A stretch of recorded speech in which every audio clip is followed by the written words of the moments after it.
할례는 아브라함과 하나님과의 관 사이에서 언약의 징표로 세워진, 그래도 시작된 게 바로 이 할례죠. 할례.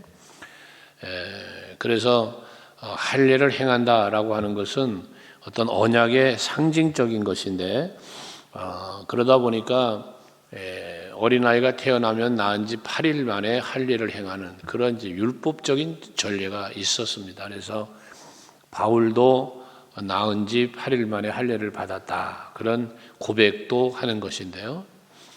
그런 할례의 행위는 언약으로 출발이 됐는데 이것이 하나의 율법화되어진 그런 것이 또한 있어요. 그러다 보니 오늘 바울이 말하는 것은 2절에 그랬죠. 너희가 만일 할례를 받으면 그리스도께서 너희에게 아무 유익이 없으리라. 그러면 할례를 받는 그 자체가 문제라는 이야기를 한 바울이 하고자 하는 말은 그게 아니에요. 할례 자체를 말하는 게 아니라 여기서 할례를 이야기하는 것은 그 내면의 의미는 율법을 이야기하고자 하는 거예요. 율법이.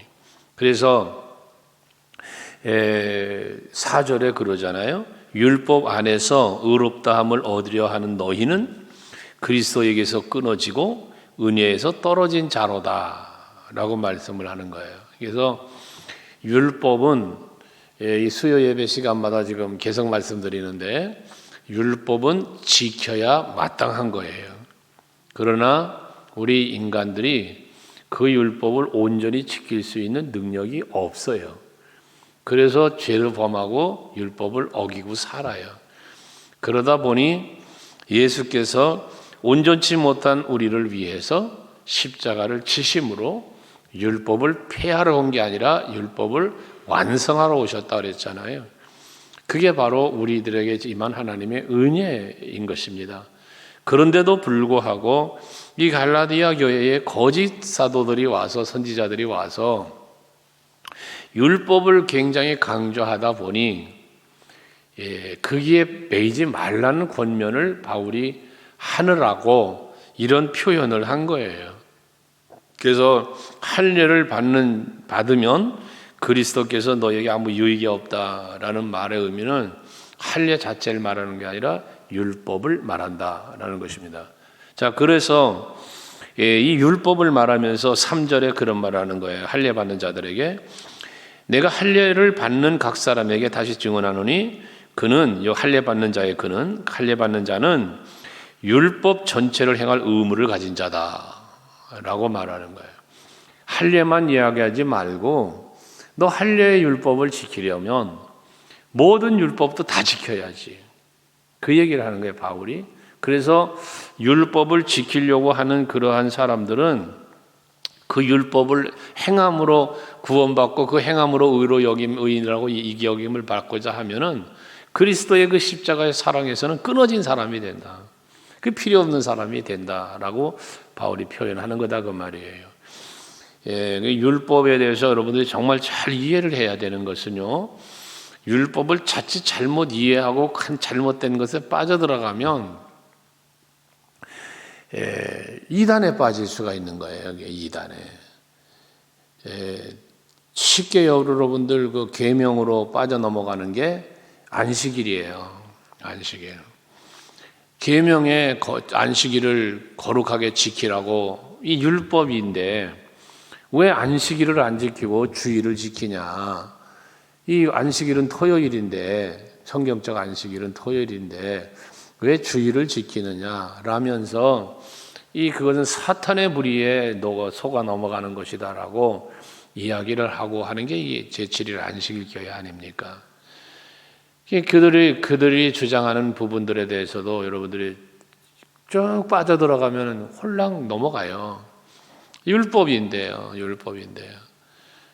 그래서 여러분들 율법에 대해서 잘 이해해야 할 것은 우리가 이제 지금 그 안식일 나오니 우리가 구약의 안식일은 토요일 맞아요. 모든 만물을 지으신 마지막 날을 안식일이에요. 근데 이 안식이라고 하는 본질의 의미를 우리는 알지 못하면 이런 유혹에 넘어가는 거예요. 안식일의 본질이 뭐냐 하면 하나님이 피곤해서 쉬고 싶어서 쉰 날이 아니에요. 그렇다고 우리 인간들이 엿새 동안 열심히 일했으니까 하루 쉬라고 준 안식일도 아니에요. 본질적 안식일의 의미는 모든 것을 허락하신 하나님의 은혜를 기억하며 하나님께 영광 돌리는, 하나님의 은혜 앞에 감사하며 경배하는 날로 허락하신 거예요. 그래서 이 안식일의 주인이 누구라고 그래요? 예수님이. 나다. 안식일의 주인은 하나님이셔야 되는 거예요. 이 안식일의 주인은 예수여야 되는 거예요.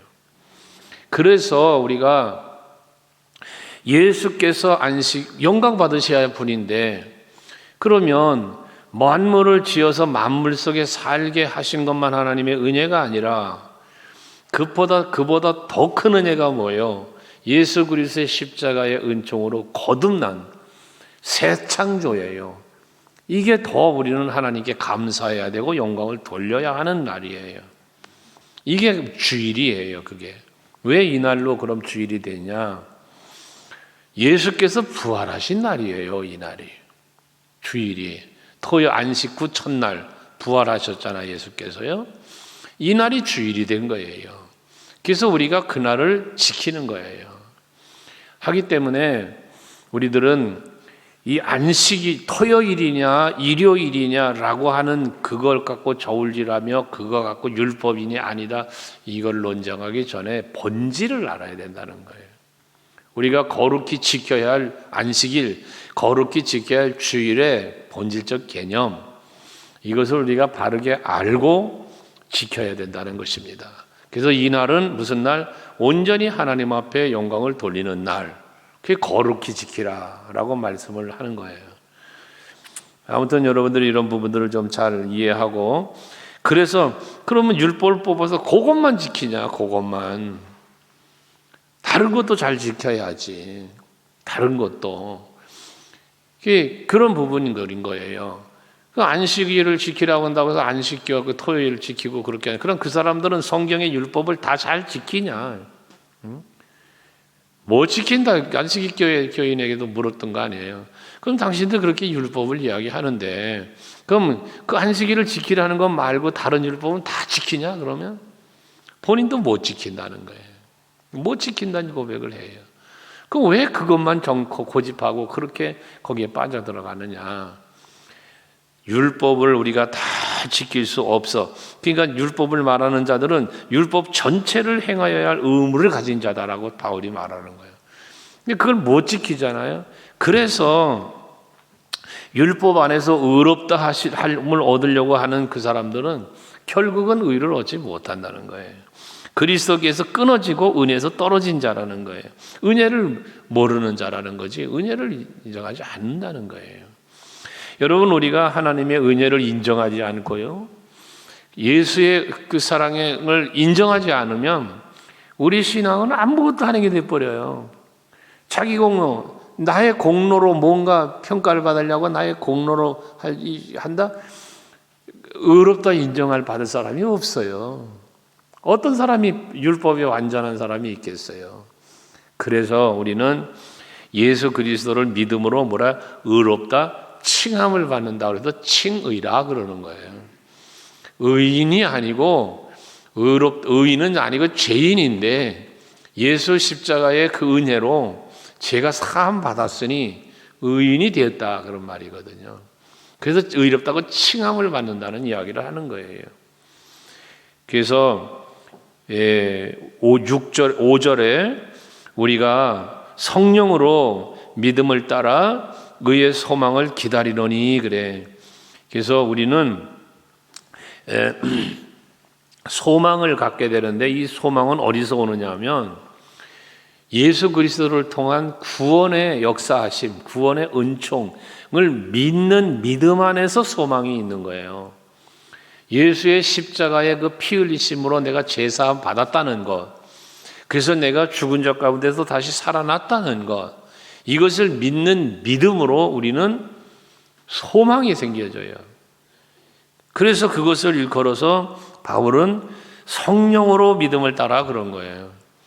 그러니까 이 믿음은 하나님의 은혜의 선물이라고 에베소 2장도 말하는데, 이 믿음을 누가 가져다 주냐? 성령께서 가져다 주는 거예요.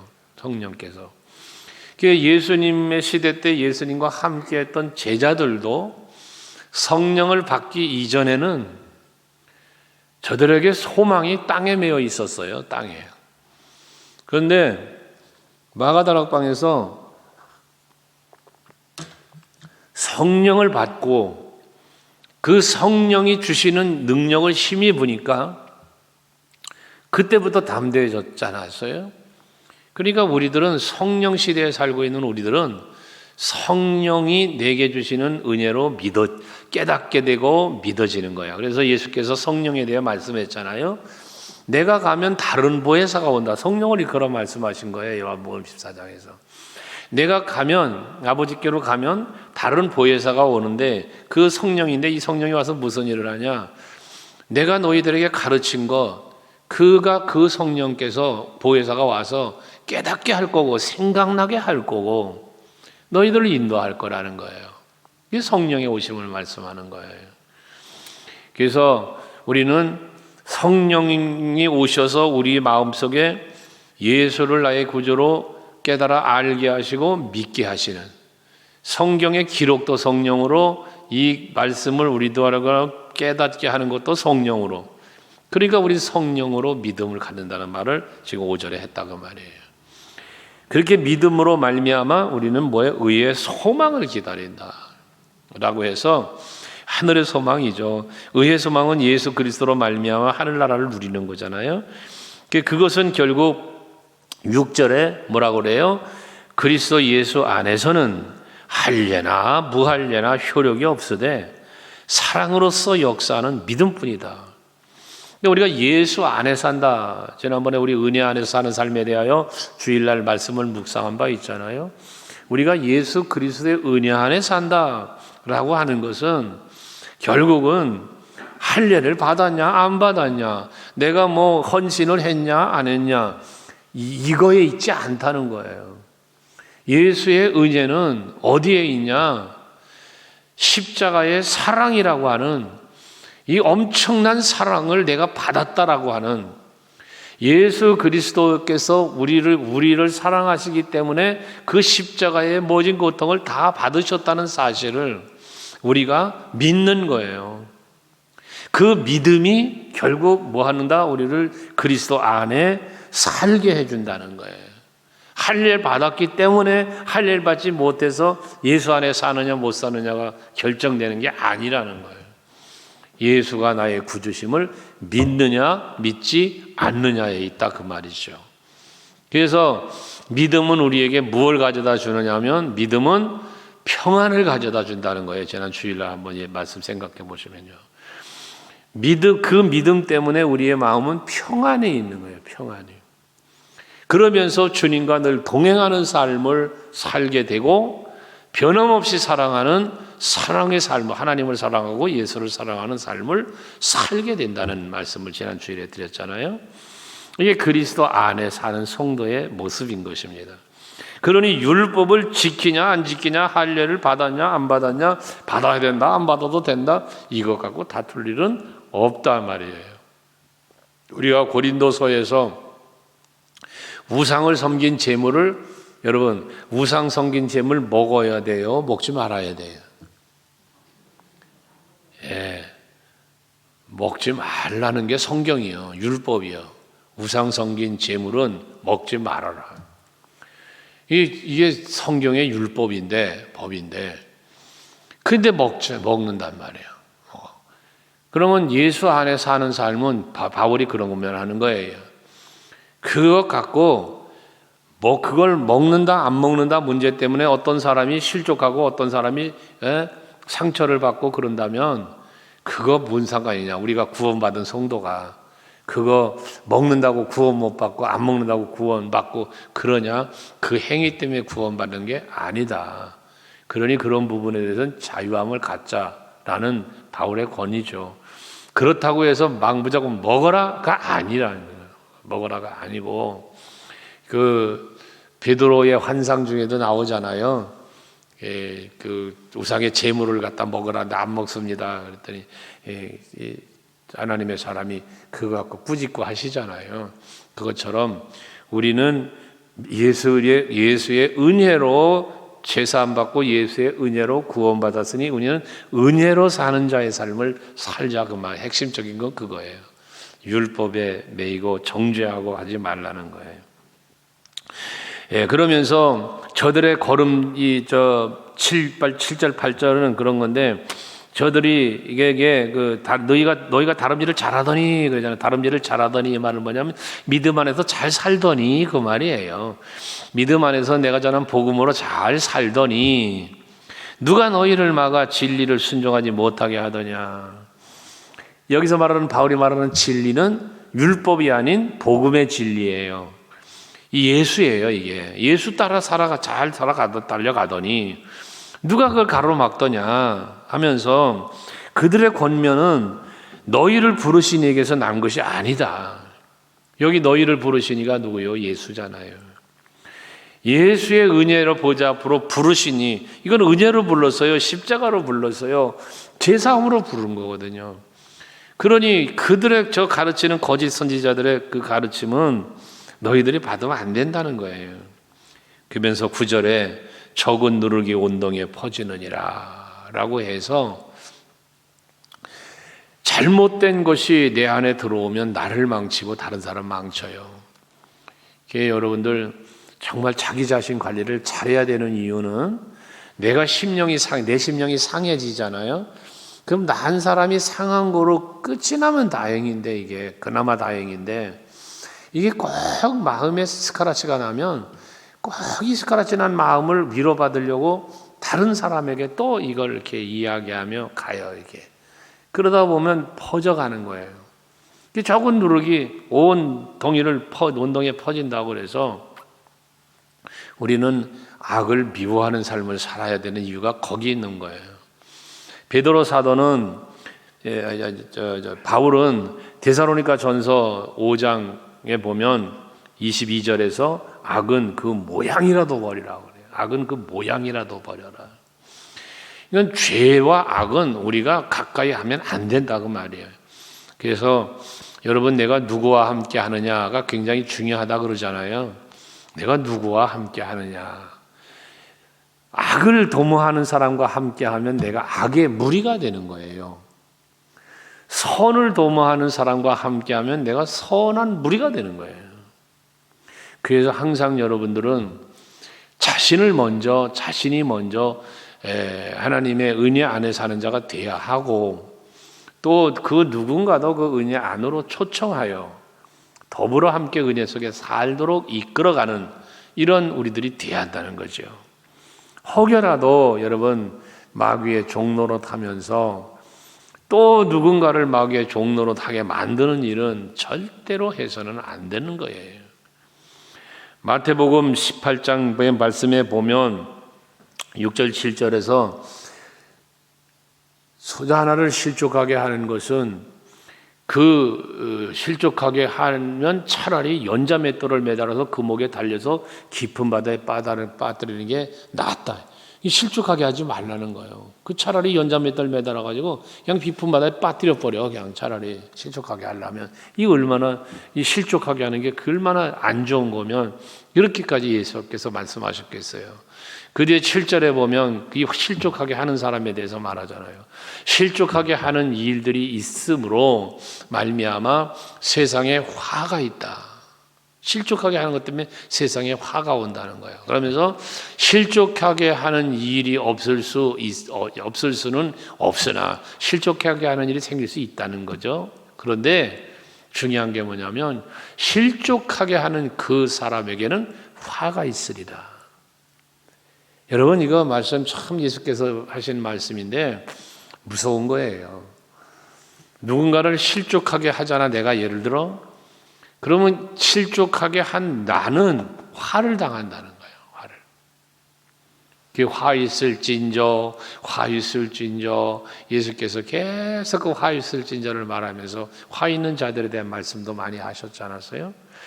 누군가를 내가 실족하게 하는 것은 이처럼 맞춰온 거예요. 그래서 10절도 오늘 본문의 10절에 그랬잖아요. 나는 너희가 아무 다른 마음을 품지 아니할 줄을 주 안에서 확신하노라 하면서 그러나 너희를 요동하게 하는 자는 누구든지 심판을 받으리라. 실족하게 하는 자에게 화가 있는 것처럼 저들을 요동하게 한다 그래서 요동하게 한다. 이 요동하게 한다는 건 마음을 흔드는 걸 말하는 거예요. 갈팡질팡하게 만드는 걸 말하는 거예요. 이런 사람은 심판을 받는다는 거예요. 여러분, 성도 간에 서로 마음을 요동치게 하지 말고 더 평안하게 더 안정되이 신앙생활을 할 수 있도록 이끌어주고 도움을 주고 위로해주는 그런 여러분들이 되시기를 바랍니다. 그러면서 11절은 또 그러죠. 형제들아 내가 지금까지 할례를 전한다면 어찌하여 지금까지 박해를 받으리요. 그리하였으면 십자가의 걸림돌이 제거되었으리니. 그래요. 바울은 할례를, 여기서 할례를 뭐라 그랬어요? 율법이라 그랬어요. 율법을 전하고 율법을 가르쳤다면 바울은 박해받을 이유가 없는 사람이에요. 오히려 박해자의 자리에 있었죠. 율법사로서 그는 율법을 배운 사람으로서 율법주의자가 되어서 율법을 굉장히 강조했던 사람이 바울 아니었습니까? 그 율법의 정신으로 예수를 믿는 사람들을 핍박했었으니까요. 그런데 자기가 오히려 이제는 율법을 가르치고 전하는 사람이 아니라 복음을 전하고 예수를 전하는 사람으로 바뀌어진 거잖아요. 그래서 이제는 자기가 박해자였는데 이제 박해받는 자가 되었단 말이에요. 그러면서 하는 말이 뭐냐면, 만약에 내가 그 율법만 계속 가르쳤더라면 십자가의 걸림돌이 제거되었을 거다. 여기 십자가의 걸림돌이라는 게 뭐냐면, 여러분 십자가, 예수님의 십자가를 율법주의자들이 왜 박해하고 반대를 했는지 말씀드렸잖아요, 앞에서. 나무에 달린 자마다 다 저주받은 자라는 신명기서의 말씀 때문이에요. 나무에 달려 죽는 자는 다 저주를 받은 자라는 이 율법, 신명기 모세오경에 있는 율법인데 예수님이 어디 달려 죽어요? 나무에 달려 죽었잖아요. 그런데 세상에 그를 메시아라, 우리의 구원자라 하며 따라다니니 율법의 정신으로 볼 때에 이게 도무지 용납이 안 되는 거예요. 율법적 관점에서 볼 때는 신성모독이에요, 이게. 그러니까 바울이 박해하고 그 스데반 집사 죽이는 그런 현장에 함께했던 사람 아닙니까? 이 사도 바울이. 그런데 세상에 저주받은 사람을 메시아라 구원자라 그러니 그들의 입장에서 볼 때는 신성모독이라 할 수 있는 거죠. 그래 박해했던 거거든요. 바울 지금 그 얘기를 하는 거예요. 그런데 저주받은 게 맞다는 사실을 아는 거야. 예수님이 나무에 달려 죽었다는 게 저주받은 게 율법적 정신으로 저주받은 게 맞다는 걸 깨달은 거예요, 바울이. 근데 왜 저주를 받았어? 내가 받아야 할 저주를 예수님이 대신 받은 거예요. 인자가 온 것은 섬김을 받으려 함이 아니요 도리어 섬기려 하고 많은 사람의 대성물이 되기 위하여 오셨다. 그 대성물로 죽으신 것을 바울이 깨달은 거예요. 다메섹 도상에서 예수 만난 후에 그걸 깨닫고 사람이 변화가 일어난 거거든요. 바울의 회심이라고 그러죠. 바울의 회심. 이제 오늘 우리들도 마찬가지입니다. 우리는 율법적 관점으로 보기 시작하면 뭐가 나오냐? 행위구원이 나와요. 행위구원. 여러분, 이건 우리의 구원론에서 맞지 않는 거잖아요. 우리의 구원은 전적인 하나님의 은혜로 이루어졌잖아요. 예수의 십자가의 그 사랑으로 이루어진 거잖아요. 우리 구원이. 그런데 우리가 행위를 해서 헌신하고 봉사하고 하고 해서 그것 때문에 내가 구원받는다? 아니란 말이에요. 그럼 그거 하지 말란 얘기가 아니고요. 이건 뭐와 연결돼? 구원받은 사람으로서 마땅히 하나님 앞에 행하여야 할 우리의 삶의 모습인 거지. 바울이 구원론과 야고보 사도의 구원론이 다른 게 아니라고요. 행함이 없는 믿음은 곧 죽은 것과 같다는 야고보서 사도는 그 사람이 그 야고보 사도가 행위 구원을 말하는 게 아니라고요. 구원은 예수로 말미암아 이루어진 거예요. 그러면 구원받은 성도가 구원받은 성도답게 살아야 되는 걸 말하는 거예요, 바울은. 저 야고보 사도는요. 그러니까 바울도 그걸 이야기하는 거고요. 오늘 우리들은 예수의 은혜로 구원받았으니 그 구원받은 성도로서 그 예수 그리스도 은혜 안에 사는 성도로서 우리의 삶의 행위는 율법을 지키거나 또 율법 하나님의 말씀과 뜻을 따라 살려고 하는데 힘쓰지만 온전치 못한 우리의 모습은 있기에 그때마다 나의 이 연약함 때문에 나의 이 죄 때문에 예수께서 십자가에 죽으셨지 생각하면서 더 감사하는 우리들이 되어야 된다는 거예요. 그래서 12절에 너희를 어지럽게 하는 자들은 스스로 베어버리기를 원한다 그랬어요. 앞에서는 너희를 요동케 하는 자라고 했고요. 여기는 어지럽게 하는 자라고도 또 표현을 했는데요. 이들을 스스로 베어버려라 라고 말을 하고 있는 거예요. 율법주의자들, 그 율법 중심을 가르치고 있는 그 잘못된 거짓 선지자들, 또 유대주의자들, 이들로부터 벗어나라는 거예요. 이제 여러분들 그릇된 것으로부터는 빨리 그걸 베어버리고 벗어나야지요. 그래서 우리는 예수께 붙어 사는 사람이 돼야 돼요.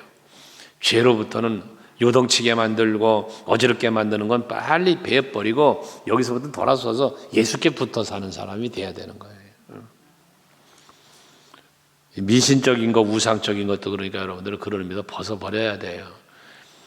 아직도 여러분들 습관적인 것인데요.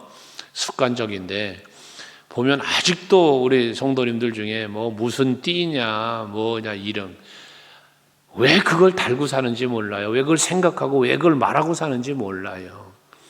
그게 뭔지 알잖아요.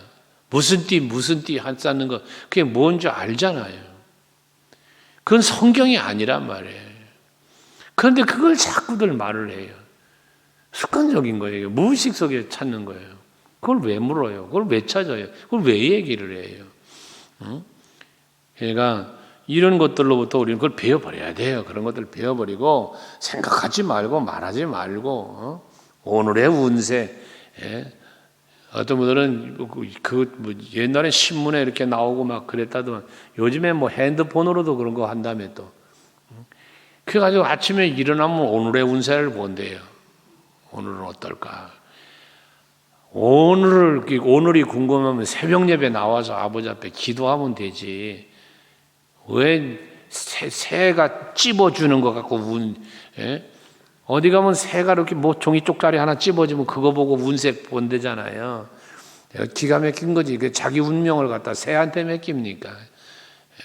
말도 못하고 그 앞에서 우리 성경에서 선지서에서 우리가 묵상한 바지만 옮겨놔야 옮겨지고 넘어지면 자빠지면 스스로 일어나지 못하고 또 세워줘야 되고 그 우상이잖아요. 그게 쥐가 만들고 깎아서 만들고 그거 앞에 가서 나 살려달라고 나 도와다 이런 바보 같은 인생이 어디냐 그 말이잖아요. 성경이. 그러니까 우리는 베어버릴 것은 과감하게 베어버리고 취할 것은 취하되 예수와 동행하는 여러분 되자는 거예요. 디모데전서 6장 11절에 그러죠. 오직 너 하나님의 사람아 이것들을 피하고 그러잖아요. 그 영생을 취하라 그러죠. 피할 건 피하고 버릴 건 버리고 또 취할 건 취하고 따를 건 따르는 이런 우리들이 돼야 된다는 거예요. 그러면서 13절에 형제들아 이제 이 소중한 교훈인데요. 너희가 자유를 위하여 부르심을 입었으나 자유를 위하여 부르심이 없다. 율법의 자유 얘기했잖아요. 그러나 그 자유로 육체의 기회를 삼지 말고 우리가 자유로 부름을 받았어요. 예수를 믿음으로 자유를 얻었어요. 그렇다고 해서 그것을 육체의 기회 삼지 말아라. 여기서 말하는 육체의 기회로 삼지 말라는 것은 육체적인 욕심, 육체의 정욕에 이용하지 말라는 거예요. 그걸. 그러니 그 로마서 6장에서 우리가 묵상한 바잖아요. 로마서 6장 1절 2절 말씀에 보면 사도 바울이 이 이야기를 거기 또 로마에도 하잖아요. 로마서 6장 1절에 보면 그런즉 우리가 무슨 말 하리요? 은혜를 더하게 하려고 죄 가운데 죄에 거하겠냐? 은혜를 더 받겠다고. 죄 가운데 계속 죄를 또 범하고 또 범하고. 그 은혜 받으면 사함 받는 게 은혜니까 그 은혜를 더 받겠다고 죄 가운데 계속 살겠냐 하는 질문을 반론을 하면서 2절에 뭐라고 그래요?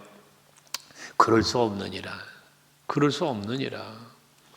죄에 대하여 죽은 우리가 어찌 그 가운데 더 살리요? 그럴 수 없다는 거예요. 그러니까 우리는 예수 그리스도의 아빠 6절에 그리스도 예수 안에서라고 한 것처럼 예수 안에서 사는 우리는 은혜 안에 살고 있는 것이기에 우리는 은혜에 감사하는 마음으로 살아야 하기에 죄와는 멀어지는. 그래서 우리 하나님께서 우리에게 주신 예수 그리스도를 통하여 우리에게 주신 그 자유를 우리가 육체의 기회로 삼으면 안 되고 오직 사랑으로 서로 종노릇을 하라 그랬어요. 사랑으로 서로 종노릇하라. 여기서 말하는 사랑은 섬김이요 희생을 말하는 거예요. 그래서 서로 종노릇을 하라. 내가 으뜸이 되고자 하지 말고 내가 더 낮아지고 겸손해서 서로를 세워주고 잡아주고 격려해 줄 수 있는 자리로 가는 삶. 이게 우리 성도가 살아가야 할 삶의 모습이라는 거예요. 근데 우리는 뭐가 돼요? 머리가 될지언정 꼬리는 되지 않게 하시고. 여러분들 신명기서에서 말씀하시는 이 자녀의 축복, 신명기 28장 축복장에서 그런 말씀이 있으니까 그런 기도하죠. 자기도 그렇지만 자식도 그래서 특별히 기도의 제목은 우리 아이들 어디 가서든지 머리가 될지언정 꼬리 되지 않게 하시고, 이런 기도 많이 하시죠. 그런데 여러분 한편으로 생각해 보면 여러분들을 자녀를 위해서 기도하고 여러분 자신을 위해서 기도하실 때 꼭 머리 되고 꼬리 되지 않게 해달라는 기도만이 아니라 어떤 의미에서는 좀 더 성숙한 우리 그리스도인의 모습을 갖는다면, 주여 내가 낮은 자리에서 약하고 힘들어하는 연약한 자를 내가 붙잡아주고 세워주면서 우리 가정을 또는 우리 교회를, 이 나라와 민족을 바르게 세워가는 일에 기둥처럼 뿌리처럼 쓰임받게 해 주옵소서.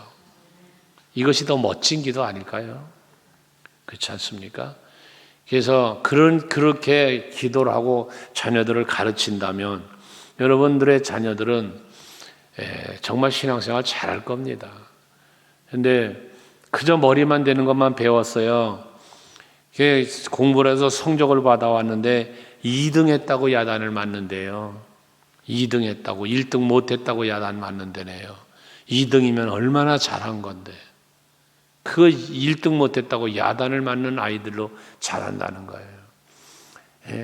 반장 못되고 부반장 됐다고 야단 맞고, 이게 뭐 어디서 오는 마음이에요? 그저 서로 으뜸이 되고자 하는 마음만 있는 거예요. 여러분, 2등도 있어야 되고 꼴등도 있어야 되잖아요. 꼴등했다고, 학교 성적 꼴등했다고 인생의 실패자가 됩니까? 가끔 그런 얘기했지만, 여러분, 우리 아들 목사한테 옛날에 내가 물은 거지만, 네가 보기에 아빠가 성공한 사람으로 보이냐 실패한 사람으로 보이냐를 물었었어요, 옛날에. 여러분들이 볼 때 제가 저의 인생이 실패자의 인생을 산 사람 같이 보여요? 나름 그냥 괜찮은 인생을 사는 사람으로 보입니까? 근데 참 아이러니하게도 저는 공부할 때 앞에 세워서 보질 못했어요. 중학교 때까지는 그래도 앞에까지 갔는데 고등학교 들어가면서부터는 앞에 서보질 못했어요. 뒤로 돌아서 속차를 따지면 더 빨랐으니까. 그런데 지금 우리 친구들을 다 이제 인생에 이렇게 살만큼 살면서 나름대로 사회생활 이제 마무리하는 단계에 들어와 있는 친구들을 이렇게 보면 앞에 달렸던 애들을 그렇게 멋진 인생을 못 살았더라고요. 그런데 뒷공문에서 맨날 선생님들한테 중얼이나 맞고 군밤이나 맞으면서 자랐던 애들은 멋진 인생을 살았더라고요. 뭔 말씀을 드리려고 하냐면 우리가 너무 으뜸만 되려고 하지 말자는 거예요. 진정한 으뜸이 뭐냐? 예수께서 교훈을 주셨죠. 으뜸이 되고자 하는 자는 어떻게 하라? 섬기는 자가 되라. 그래서 그게 뭐냐? 섬기는 자가 큰 자라는 거예요. 그 말을 쓰면 이해가 처음엔 저도 잘 안 됐어요. 처음엔 저도 말씀이 이해가 잘 안 됐는데 목회하면서 말씀을 묵상하면서 자꾸 보면 볼수록 그게 이제 깨달아지는 거예요. 여러분에게 그런 얘기 했잖아요. 내가 누구를 섬길 수 있다는 건, 내가 누군가를 섬길 수 있다는 건 섬길 수 있는 힘이 내게 있는 거예요. 내가 베풀 수 있다는 거요. 베풀 수 있는 능력이 내게 있다는 거예요. 이게 여러분 강한 거다. 이게 큰가라는 거죠. 그래서 참 오늘 윤석열 대통령 당선자가 소꼬리곰탕을 먹었대나 소꼬리곰탕을 먹었다고 이제 그러면서 뉴스 나오니까 또 어떤 사람은 서민은 뭐도 못 먹는데 소꼬리곰탕 비싼 걸 먹으면서 서민 코스프레 한다고 또 그래가면서 또 누가 그랬다고 그러길래 참 사람들은 기준이 누구나 할 것 없이 그저 자기 기준에 있구나 하는 생각을 했어요. 여러분 사람을 보고 세상을 보고 교회를 보고 성도를 볼 때요. 자기 시선에서만 보지는 마세요. 자기 시선에서만 보면 안 해. 그거는요. 그건 정죄하고 무시하고 때로는 반대로 주눅 들고 그래 버리는 거예요. 우리는 사랑하는 마음을 갖고 서로 종로로 달 수 있는 우리 교회가 되고 성도들이 되어야 할 것입니다. 그게 진정한 행복이에요. 그래서 예수께서 주신 말씀이죠. 네 이웃을 사랑하기를 네 자신같이 하라. 예수께서 첫째 되는 계명이 뭡니까? 그러니까 하나님 사랑하는 거고 둘째는 네 이웃을 네 몸같이 사랑하라는 그 말씀이다. 라고 해서 예수님께서 교훈을 주셨잖아요. 레위기에서도 하신 말씀인데, 그러니까 우리는 서로를 사랑하는 데 있어서 내가 서로를 사랑하는 종로로 살려면 무슨 어떤 마음까지 가야 되냐면 내가 나를 사랑하는 거, 내가 나를 사랑하는 거. 여러분 매우 사랑하잖아요, 그죠? 매우 사랑해 자기 자신에 대한. 여러분 자기 자신 사랑하는 게 어느 정도인지 아세요? 자기 자신을 사랑하는 데는요 얼마나 민첩한지 몰라요. 재빨라요. 눈에 뭐 티 하나만 들어가려고 하면 깜빡하고 얼마나 신속하게 대응하는지 몰라요. 조그마한 가시 하나만 찔려보세요. 그냥 따가워 하면서 즉시 반응을 갖고 가고 빨리 그걸 빼내야만 돼서 막 난리치고 그러잖아요. 이게 자기를 사랑하는 거예요. 그게 그만큼 자기에 대해 자신에 대해서 신속하고 관대하고 막 넉넉하고 막 이러거든요. 그런데 이웃을 사랑하는 걸 그렇게 하라는 거예요. 신속하게, 그리고 넉넉하게 막 하라는 거거든요. 그런 부분에 있어서 우리는 잘 행치 못한다. 15절에 보면 서로 만일 물고 먹으면 피차 멸망한다. 서로 조롱하고 서로 헐뜯고 서로 모함하고 서로 멸망하는 거예요. 서로 멸망하는 거예요. 그래서 교회가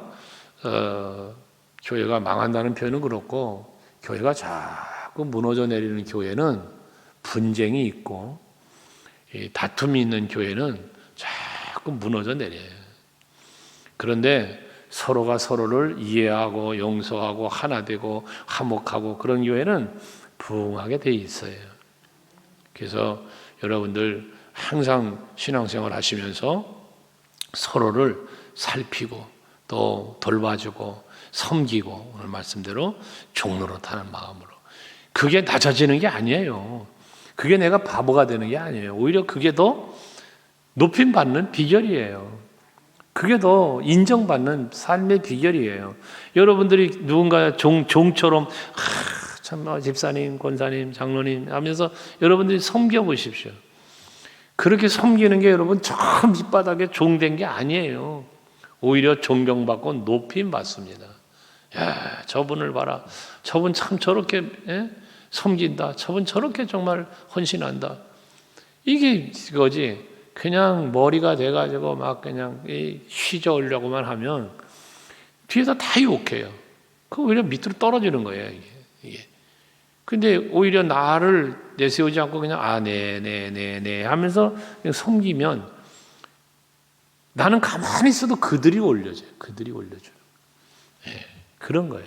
그러니까 여러분들이 우리 성경이 우리에게 주는 교훈을 잘 바르게 알면서 서로 사랑하면서 사는 여러분 되시기 바라요.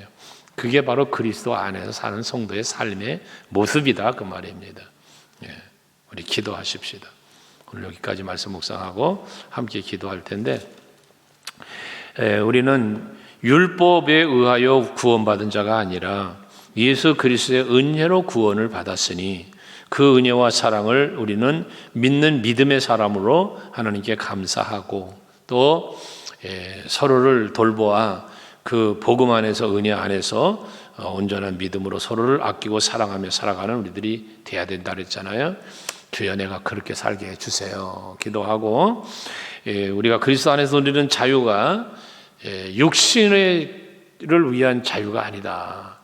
하나님께서 내게 주신 영적인 자유다라는 사실을 또 기억하면서 말씀 안에 합당하게 살게 해달라고 기도하겠습니다.